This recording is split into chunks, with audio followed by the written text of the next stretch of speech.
علیکم۔ ناول ہائف and Zanisha part 2 episode 3۔ Drugs کی ہیوی ڈوز ہے۔ اگر یہ تم اس شخص کو ڈرنک میں ملا کر دو گی تو وہ اگلے 12 گھنٹوں کے لیے خود سے بھی غائب رہے گا۔ اس کے اٹھنے سے پہلے تمہیں وہاں سے واپس لے آیا جائے گا۔ اس کی اتنی پاور ہے کہ اس شخص کو ہوش میں آنے کے بعد بھی یاد نہیں رہے گا کہ اس کے ساتھ پچھلے چند گھنٹوں میں کیا ہوا۔ آج تک وہ یہی عمل کر کے خود بھی بچتی آئی تھی۔ ہائفا کی ذہین آنکھوں کی چمک اسی لمحے بڑھ گئی تھی۔ بینش نے مٹھی بند تو کر دی تھی مگر اس کا خوف ابھی بھی ہنوز تھا۔ ہائفا اسے تسلی دیتی وہاں سے نکل آئی تھی۔ اس نے اپنی طرف سے بینش کی بہت بڑی مدد کر دی تھی۔ اب اپنے لیے باقی کی جنگ بینش نے خود ہی لڑنی تھی۔ لالا صاحب بہت بڑی گڑبڑ ہو گئی ہے۔ آپ جلدی سے یہاں پہنچے۔ ساقب پریشانی زدہ لہجے میں ازمیر کو واپس آنے کا بولنے لگا تھا۔ میں کچھ ہی دیر میں وہاں پہنچ رہا ہوں۔ ازمیر بنا اسے مزید کچھ بولنے کا موقع دیے سرد لہجے میں مختصر کہتا فون بند کر چکا تھا۔ اسے پہلے ہی ساری خبر مل چکی تھی جس کی وجہ سے وہ اپنا کام وہیں ادھورا چھوڑتا واپس آ گیا تھا۔ میران پیلس میں قدم رکھتے اس کے جبڑے بھی مزید بھینچ گئے تھے۔ ہال میں اس وقت گھر کے تمام افراد موجود تھے۔ بہت سارے مہمان بھی آ چکے تھے جو خود ہی یہاں پیش آنے والے افطار پر ہکا بکا کھڑے تھے۔ اسے اندر داخل ہوتا دیکھ کشمالہ بیگم روتی ہوئی اس کی جانب بڑھی تھی۔ ازمیر میرے بیٹے کا کچھ پتہ نہیں چل رہا۔ وہ ملک ذوحان کہیں اسے نقصان نہ پہنچا دے۔ میرے بیٹے کو کچھ ہوا تو میں جیتے جی مر جاؤں گی۔ تم نے کہا تھا اس جنونی شخص سے میرے بیٹے کی حفاظت کرو گے۔ کشمالہ بیگم اس کے سینے سے لگے رونے کے درمیان بولی تھی جبکہ باقی سب کے بھی خوف اور پریشانی سے یہی حالت تھی۔ ملک ذوحان اپنا وار کر چکا تھا۔ وہ سب جس بات کے لیے ڈرے ہوئے تھے اس نے ان کا ڈر کو سچ کرتے اتنی سیکیورٹی کے باوجود ذیشان کو غائب کروا دیا تھا۔ میرا اب بھی وعدہ ہے آپ سے۔ ذیشان کو میں آپ کے پاس واپس لے آؤں گا۔ آپ سب حوصلہ رکھیں۔ ازمیر کو اپنی جگہ ذیشان پر بے حد غصہ آ رہا تھا۔ جب وہ سب کو بول کر گیا تھا کہ آج کے دن کسی بھی بدمزگی سے بچنے کے لیے وہ سب گھر سے باہر نہ نکلے تو ذیشان اس کی ہتھے کیسے چڑھ گیا تھا۔ ازمیر بظاہر سب کو تسلی دیتا وہاں سے نکل آیا تھا۔ اس کا غصہ لمحے کے ساتھ بڑھتا جا رہا تھا۔ ملک ذوحان ذیشان کو غائب کر کے اور اس کے سب گھر والوں کو اس حوالے سے خوف زدہ کر کے آخر کار زنیشا کی شادی رکوانے میں کامیاب ہو چکا تھا۔ ازمیر دونوں ہاتھوں کی مٹھیاں سختی سے بھینچے دانت پر دانت چڑھائے اپنے غصے سے اوچھے ہوئے دماغ کو ٹھنڈا کرنے کی کوشش کرنے لگا تھا ورنہ اس کا دل چاہ رہا تھا ابھی جا کر اس ملک ذوحان کو اپنے ہاتھوں سے ختم کر دے جو اس کے خاندان کی خوشیوں کے پیچھے ہاتھ دھو کر پڑ گیا تھا۔ ازمیر ابھی اسی کشمکش میں الجھا ہوا تھا جب اس کے موبائل کی بجتی رنگ ٹون نے اسے اپنی جانب متوجہ کیا تھا۔ سائیں آپ کا فون۔ ڈرائیور کے ساتھ فرنٹ سیٹ پر بیٹھے فیصل نے فون اس کی جانب بڑھاتے اسے متوجہ کیا تھا۔ ازمیر نے بھی بنا نمبر پر غور کیے کال پک کرتے فون کان سے لگایا تھا۔ کیسے ہو میرے پیارے بھائی؟ آپ تو کافی خوش ہوں گے آخر کو تمہاری لاڈلی بہن کی شادی جو ہے۔ یقین مانو مجھے بھی اس بات کی دلی خوشی تھی اس لیے خود کو تمہیں فون کرنے سے نہیں روک پایا کیونکہ دشمنی کے علاوہ بھی تو ایک بدصورت ترین رشتہ ہے ہمارا۔ اسی ناطے سے ہی سوچا مبارکباد دینی تو بنتی ہے۔ ملک ذوحان کا ٹھنڈا ٹھار ذہن میں ڈوبا لہجہ ازمیر میران کو سلگا کر رکھ گیا تھا۔ میں تم جیسے بزدلوں سے نہ تو بات کرنا پسند کرتا ہوں اور نہ ہی مبارکباد وصول کرنا۔ جسے دشمنی کے آداب ہی نہ پتہ ہوں اسے میں اپنا دشمن مانتا ہی نہیں ہوں۔ اگر اتنی ہی ہمت رکھتے ہو تو میرے منہ پر آ کر مقابلہ کرو میرا، پھر جیت کے دکھاؤ مجھے، تب مانوں میں تمہیں۔ یوں بزدلوں کی طرح پیٹھ پیچھے میرے خاندان والوں کو ٹارگٹ کر کے تم خود کو اگر فاتح سمجھ رہے ہو تو تم سے زیادہ بے وقوف اس پوری دنیا میں کوئی نہیں دیکھا میں نے۔ ازمیر نے اپنے اندر کی آگ باہر نکالتے اسے اس کی اوقات واضح کرنی چاہی تھی جبکہ اس کے برعکس اس کے بات سن کر دوسری جانب سے ذوحان کا زوردار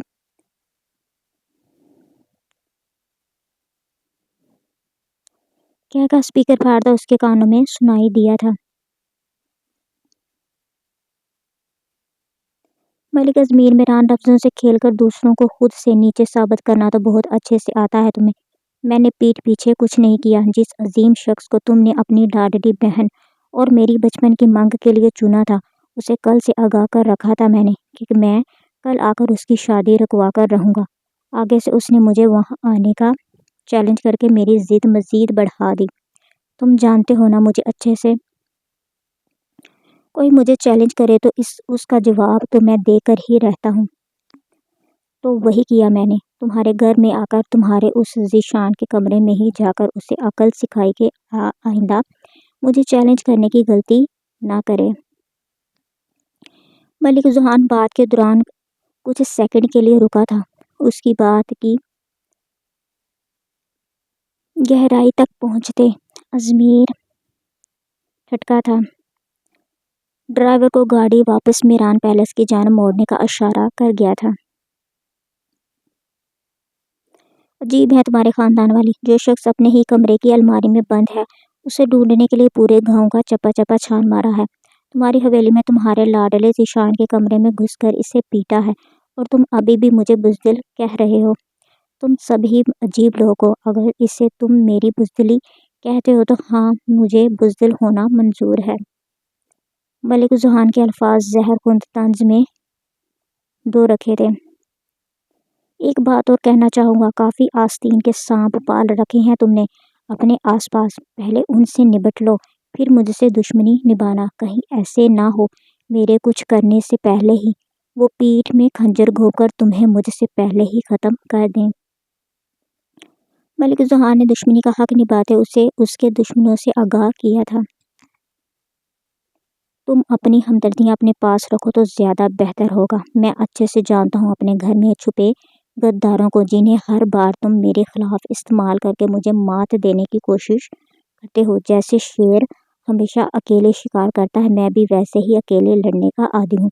کبھی بنا کسی کا سہارا لیے اکیلے مقابلہ کرنے کی ٹرائی ضرور کرنا۔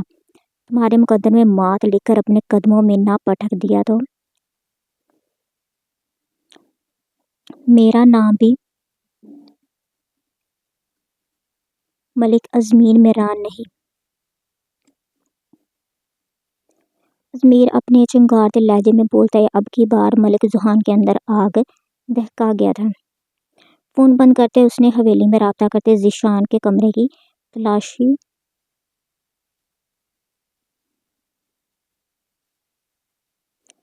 کا کہا، کیونکہ پہلے اس کے پوچھنے پر یہی کہا گیا تھا کہ ذیشان گھر پر موجود نہیں ہے، تمام جگہیں چیک کی جا چکی ہیں۔ حائفہ نگینہ بائی اور کرامت خان سے اس شخص کی دہشت کے قصے سنتے اپنے لرزتے دل کے ساتھ کوٹھے کو عارضی طور پر خیر آباد کہتی وہاں سے نکل آئی تھی۔ اس کے لیے پوش علاقے میں ایک بہت ہی خوبصورت فلیٹ خریدا گیا تھا جہاں اسے رہنا تھا۔ اس ناٹک کے دوران اس کے ساتھ ایک کل وقت ملازمہ اور ایک ڈرائیور کو بھی بھیجا گیا تھا، جو دونوں ہی اصل میں نگینہ بائی کے جاسوس تھے اور انہیں حائفہ کی پل پل کی خبر دینے کو کہا تھا۔ وہ لوگ حائفہ کی ذہانت اور عقل مندی سے اچھی طرح واقف تھے۔ آج تک حائفہ نے کبھی کوٹھے سے بھاگنے کی کوشش نہیں کی تھی، کیونکہ وہ ماورا کو کسی مقام پر پہنچا کر ہی یہاں سے فرار چاہتی تھی۔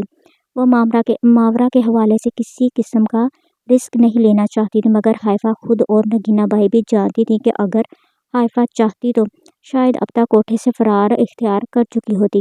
انہیں ابھی بھی حائفہ سے کسی قسم کی بے اعتباری نہیں تھی، کیونکہ جب تک ماورا ان کی نظروں کے سامنے تھی حائفہ ایسا کچھ کرنے کے بارے میں سوچ بھی نہیں سکتی تھی۔ مگر پھر بھی احتیاطاً انہوں نے دو جاسوس حائفہ کے آس پاس چھوڑ رکھے تھے۔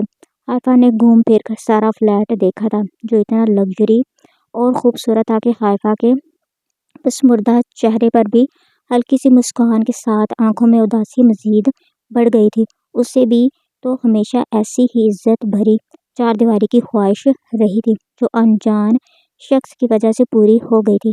رانی صاحبہ، کیا آپ کے لیے چائے بنا کر لاؤں؟ ملازمہ اسے صوفے کی بیگ سے سر ٹکا کر آنکھیں موندے دیکھ کر اس کے قریب آتی کاندھے دبانے لگی تھی۔ وہ خود بھی کہیں نہ کہیں حائفہ کی کیفیت سمجھ رہی تھی۔ نہیں آبدہ، تم بھی تھک گئی ہوگی، آتے ساتھ ہی ڈسٹنگ میں لگ گئی تھی، جاؤ آرام کر لو۔